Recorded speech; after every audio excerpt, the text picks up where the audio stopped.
Assalamualaikum warahmatullahi wabarakatuh. Bismillahirrahmanirrahim. Alhamdulillahirabbil alamin.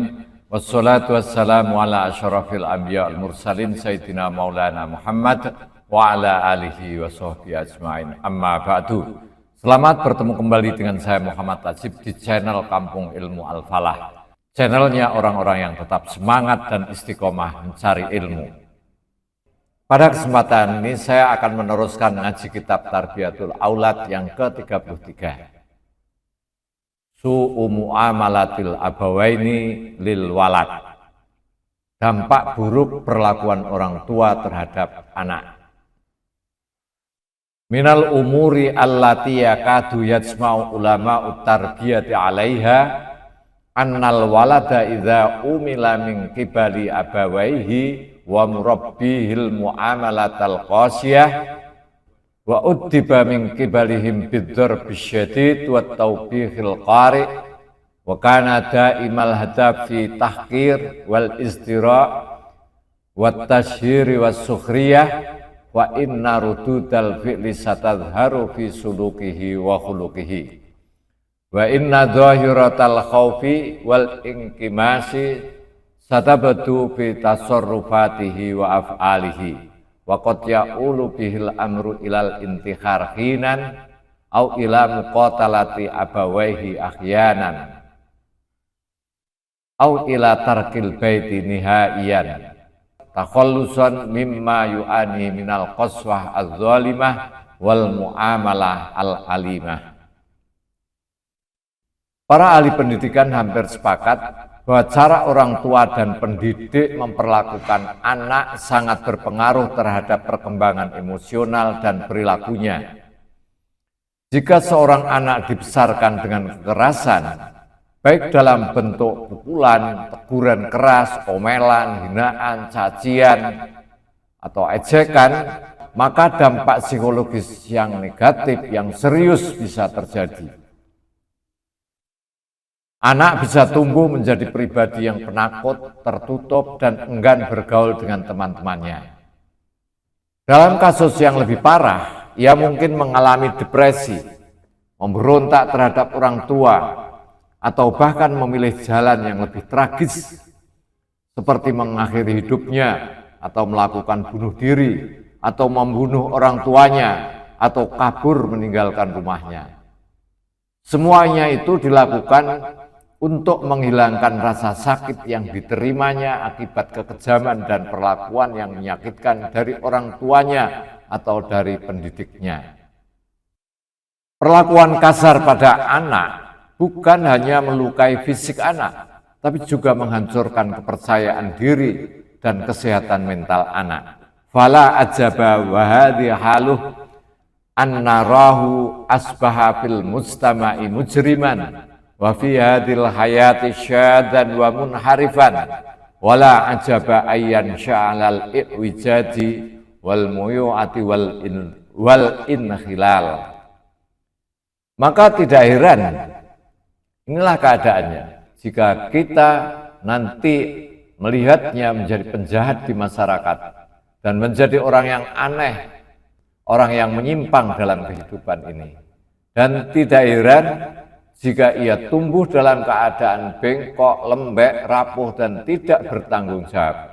Oleh karena itu, tidak mengherankan jika anak yang tumbuh dalam lingkungan yang penuh kekerasan dan tanpa kasih sayang dapat menjadi seorang penjahat di masyarakat atau orang yang berperilaku menyimpang, karena bisa tumbuh menjadi pribadi yang tidak bertanggung jawab, lemah, rapuh, dan tidak memiliki prinsip yang kuat. Wal Islamu bita'alimihi al-qawimatil khalidah ya'muru kullaman kana fi unukihi mas'uliyatut tawjih wa tarbiyah wala siyaman al-aba wal ummahat minhum ya'muruhum jami'an bi ayyatahallu bil akhlaqil aliyah wal mulatafatir rasinah wal muamalatir rahimah hatta yansha'al auladu alal istiqamah wa yatarabbau alal jara'ah wal istiqlal syakhsiyah wa bittali hatta yash'uru annahum dawu takdirin wa ihtiramin wa karamatin. Islam dengan ajaran-ajarannya yang lurus dan abadi memerintahkan setiap orang yang memiliki tanggung jawab dalam membimbing dan mendidik anak, terutama para orang tua, para pendidik, untuk bersikap dengan akhlak yang mulia, bersikap dengan penuh kelembutan yang bijaksana, serta perlakuan yang penuh kasih sayang. Dengan demikian, anak-anak dapat tumbuh dalam lingkungan yang penuh kebaikan, menjadi pribadi yang berani, mandiri, serta memiliki rasa tanggung jawab, memiliki rasa penghargaan dan martabat dalam dirinya. Berikut adalah bimbingan Islam tentang akhlak yang luhur, perlakuan yang penuh kasih sayang, dan interaksi yang lembut. 1. Meneladani akhlak Rasulullah Sallallahu Alaihi Wasallam. Rasulullah Sallallahu Alaihi Wasallam adalah contoh terbaik dalam mendidik anak-anak. Beliau selalu bersikap lemah lembut, penuh kasih sayang, dan tidak pernah memarahi anak-anak dengan kasar. Yang kedua, membangun komunikasi yang baik. Orang tua hendaknya selalu berusaha membangun komunikasi yang baik dengan anak-anak mereka. Dengarkan keluh kesah mereka, berikan perhatian, dan bicara dengan bahasa yang santun. 3. Menghindari kekerasan. Islam melarang segala bentuk kekerasan dalam mendidik anak. Kekerasan hanya akan menimbulkan trauma dan dampak negatif bagi perkembangan anak. 4. Menanamkan nilai-nilai agama. Ajarkan nilai-nilai agama sejak dini kepada anak-anak. Kenalkan mereka dengan Allah, dengan Rasulullah Sallallahu Alaihi Wasallam. Kenalkan dengan Al-Quran dan ajaran-ajaran Islam lainnya. Yang kelima, memberikan contoh yang baik. Orang tua adalah contoh bagi anak-anak mereka. Oleh karena itu, orang tua hendaknya selalu berusaha memberikan contoh yang baik dalam perkataan maupun perbuatan. Yang keenam, mendoakan kebaikan anak. Doa orang tua adalah mustajabah. Oleh karena itu, jangan pernah lelah untuk mendoakan kebaikan bagi anak-anak kita. Dengan mengikuti panduan-panduan ini, diharapkan para orang tua dapat mendidik anak-anak mereka menjadi generasi yang soleh, berbakti kepada orang tua, berguna bagi agama, bangsa, dan negara. Islam sebagai agama yang sempurna dan abadi sangat menekankan pentingnya pendidikan yang baik bagi anak. Islam memerintahkan setiap orang tua dan pendidik atau guru untuk selalu berakhlak mulia dalam mendidik anak-anak. Intinya adalah perlakuan kasar dan penuh kekerasan dari orang tua ataupun guru atau pendidik dapat merusak mental dan kepribadian anak. Yang kedua, anak yang mengalami kekerasan dalam rumah tangga berisiko tinggi menjadi pribadi yang bermasalah di kemudian hari. Yang ketiga, Islam mengajarkan agar orang tua selalu bersikap lemah lembut dan penuh kasih sayang di dalam mendidik anak. Wa ilaikum taujihatul Islam fil akhlaqil aliyah wal muamalatir rahimah wal musayaratil latifah.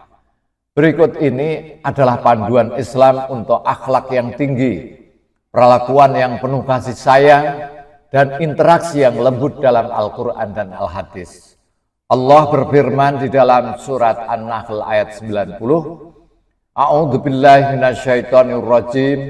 Innallaha ya'muru bil adli wal ihsan wa ita'i dzil qurba wa yanha 'anil fahsya'i wal munkari wal baghi ya'idzukum la'allakum tadhakkarun.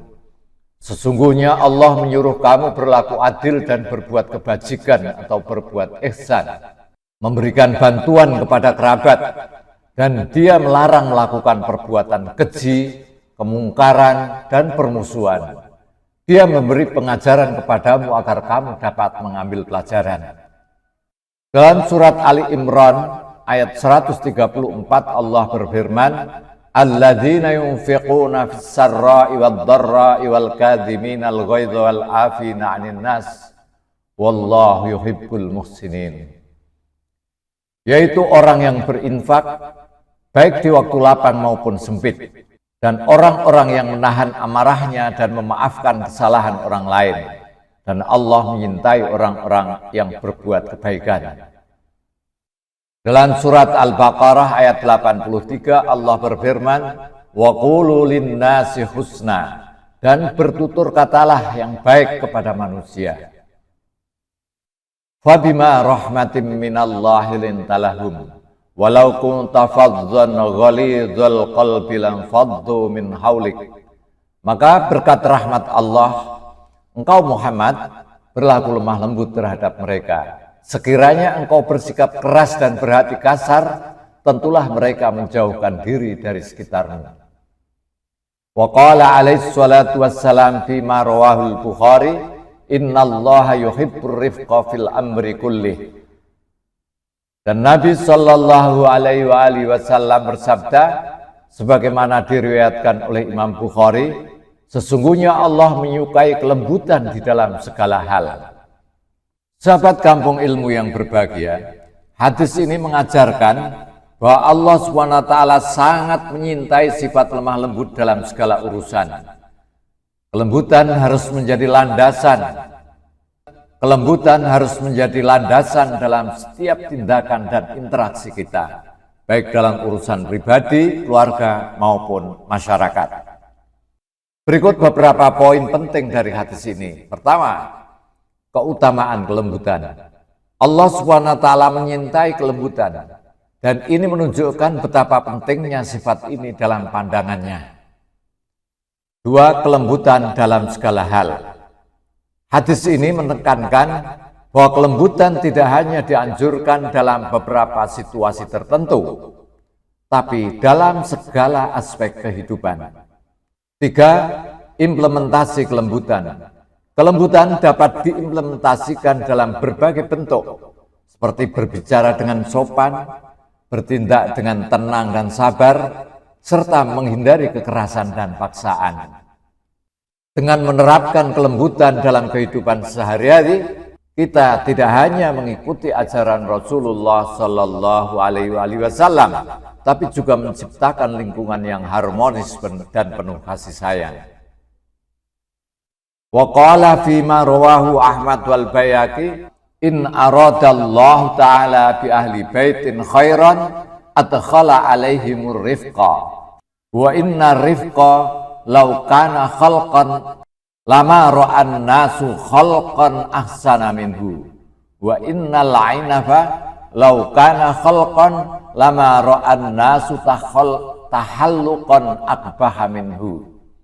Dan Nabi Shallallahu Alaihi Wasallam bersabda, sebagaimana diriwayatkan oleh Ahmad, oleh Imam Ahmad dan Al-Bayhaqi, sesungguhnya jika Allah Ta'ala menghendaki kebaikan bagi sebuah keluarga, Dia akan memasukkan kelembutan di antara mereka. Dan sesungguhnya kelembutan itu, jika seandainya ia adalah makhluk, maka manusia tidak akan melihat makhluk yang lebih baik daripadanya. Dan sesungguhnya kekerasan itu, jika seandainya ia adalah makhluk, maka manusia tidak akan melihat makhluk yang lebih buruk daripadanya. Hadis ini menjelaskan beberapa poin penting tentang kelembutan dan kekerasan dalam sebuah keluarga. Pertama, kelembutan sebagai tanda kebaikan. Jika Allah SWT menghendaki kebaikan bagi sebuah keluarga, salah satu tandanya adalah Dia memberikan kelembutan di antara anggota keluarga tersebut. Ini berarti kelembutan adalah kunci harmonis dan keberkahan dalam rumah tangga. Dua, keindahan kelembutan. Hadis ini menggambarkan keindahan kelembutan secara hiperbolis. Seandainya kelembutan itu berbentuk makhluk, maka tidak ada makhluk yang lebih indah daripadanya. Ini menekankan betapa luhurnya sifat kelembutan. Tiga, keburukan kekerasan. Sebaliknya, hadis ini juga menggambarkan keburukan kekerasan. Seandainya kekerasan itu berbentuk makhluk, maka tidak ada makhluk yang lebih buruk daripadanya. Kekerasan dalam bentuk apapun sangat merusak dan tidak membawa kebaikan. Dengan demikian, hadis ini mendorong setiap anggota keluarga untuk selalu mengedepankan kelembutan dalam berinteraksi, serta menjauhi segala bentuk kekerasan, baik fisik maupun verbal atau kata-kata. Kelembutan adalah jalan menuju kebahagiaan, jalan menuju keberkahan rumah tangga, sedangkan kekerasan hanya akan mendatangkan masalah dan kehancuran. Warawa Abu Syekh Fisawab an Rasulillah sallallahu alaihi wasallam annahu qala rahimallahu walidan a'ana waladahu ala birrihi. Diriwayatkan oleh Abu Syekh dalam kitab Ashab dari Rasulullah sallallahu alaihi wasallam bahwa beliau bersabda, semoga Allah merahmati seorang ayah yang membantu anaknya dalam berbakti kepadanya. Hadis ini mengandung makna yang sangat mendalam tentang pentingnya peran orang tua dalam membantu anak-anak mereka berbakti kepada mereka. Berikut adalah beberapa poin penting yang dapat diambil dari hadis ini. Pertama, rahmat Allah bagi orang tua yang membantu anak berbakti. Rasulullah mendoakan rahmat Allah. Rasulullah mendoakan agar mendapatkan rahmat Allah bagi orang tua yang memudahkan jalan bagi anak-anaknya untuk berbakti kepada mereka. Ini menunjukkan bahwa membantu anak supaya menjadi anak yang berbakti adalah perbuatan yang sangat mulia dan diridhoi oleh Allah Subhanahu wa taala. Yang kedua, peran orang tua dalam pendidikan anak. Hadis ini juga menekankan bahwa orang tua memiliki peran yang sangat penting dalam mendidik anak-anak mereka agar menjadi anak yang berbakti, anak yang soleh dan berbakti kepada orang tua. Orang tua tidak hanya bertanggung jawab untuk memenuhi kebutuhan materi anak, tapi juga harus membimbing mereka dalam hal agama dan akhlak. Yang ketiga, cara membantu anak berbakti. Ada banyak cara yang dapat dilakukan orang tua untuk membantu anak-anak mereka berbakti. Di antaranya adalah memberikan contoh yang baik dalam perkataan dan perbuatan, mendidik anak-anak tentang pentingnya berbakti kepada orang tua, membantu anak-anak dalam memahami ajaran agama, memberikan dukungan moral dan motivasi kepada anak-anak, dan mendoakan kebaikan bagi anak-anak. Dengan memahami dan mengamalkan ajaran hadis ini, diharapkan para orang tua dapat menjadi fasilitator bagi anak-anak mereka untuk meraih keridhaan Allah Subhanahu wa taala melalui bakti kepada kedua orang tua. Warawa Abu Dawud wa Tirmidzi, ar-rahimuna yarhamuhumur rahman, irhamu man fil ardi yarhamkum man fis sama. Diriwayatkan oleh Abu Dawud dan Tirmidzi dari Nabi Shallallahu Alaihi Wasallam, beliau bersabda, orang-orang yang penyayang akan disayangi oleh Allah yang Maha Penyayang. Sayangilah siapa yang ada di bumi, maka yang di langit akan menyayangi kalian. Hadis ini mengandung pesan yang sangat kuat tentang pentingnya sifat kasih sayang dalam kehidupan kita. Berikut adalah beberapa poin penting yang dapat kita ambil dari hadis ini. Pertama, kasih sayang adalah kunci mendapatkan rahmat Allah. Hadis ini menjelaskan bahwa orang-orang yang memiliki sifat penyayang akan mendapat rahmat dari Allah SWT. Ini menunjukkan bahwa kasih sayang adalah salah satu kunci untuk meraih rahmat dan keberkahan dari Allah SWT. Yang kedua, kasih sayang harus ditujukan kepada semua makhluk di bumi. Hadis ini tidak membatasi kasih sayang hanya kepada manusia, tapi juga kepada seluruh makhluk yang ada di bumi, baik hewan maupun tumbuh-tumbuhan. Ini menunjukkan bahwa kasih sayang harus menjadi sikap universal yang kita terapkan dalam berinteraksi dengan semua makhluk. Yang ketiga, balasan sesuai dengan perbuatan. Hadis ini juga mengandung makna bahwa balasan Allah Subhanahu wa taala sesuai dengan perbuatan kita. Jika kita menyayangi makhluk di bumi, maka Allah yang ada di langit, yang maha kasih sayang, juga akan menyayangi kita. Ini adalah janji yang pasti dari Allah Subhanahu wa taala. Dengan memahami dan mengamalkan ajaran hadis ini, diharapkan kita dapat menjadi pribadi yang lebih penyayang dan penuh kasih terhadap sesama manusia dan seluruh makhluk di bumi. Kasih sayang adalah kunci untuk menciptakan kehidupan yang harmonis dan penuh kedamaian serta penuh keberkahan. Tilkum ahamut taujihat al-islamiyah fi layyinil janib wa husnul qaul wa fadilatil muamalah fama 'alal aba'i wal ummahati illa ayyakhudhu biha wa yanfudhu ma jaa'a fiha wa ya'malu bi muqtadahatiha wa irsyadiha in aradu li auladihimul hayatal fadilah wal istiqamatad daimah wal khalqal ijtimai an-nabil. Itu tadi beberapa petunjuk Islam yang paling penting tentang kelembutan, perkataan yang baik, dan keutamaan pergaulan. Maka tidak ada pilihan lain bagi para ayah dan ibu serta guru-guru selain mengambilnya, melaksanakan apa yang terkandung di dalamnya, dan mengamalkan petunjuk dan bimbingannya. Jika mereka menginginkan kehidupan yang utama, keistiqomahan yang langgeng, dan akhlak sosial yang mulia bagi anak-anak mereka. Intinya adalah satu rangkuman petunjuk Islam.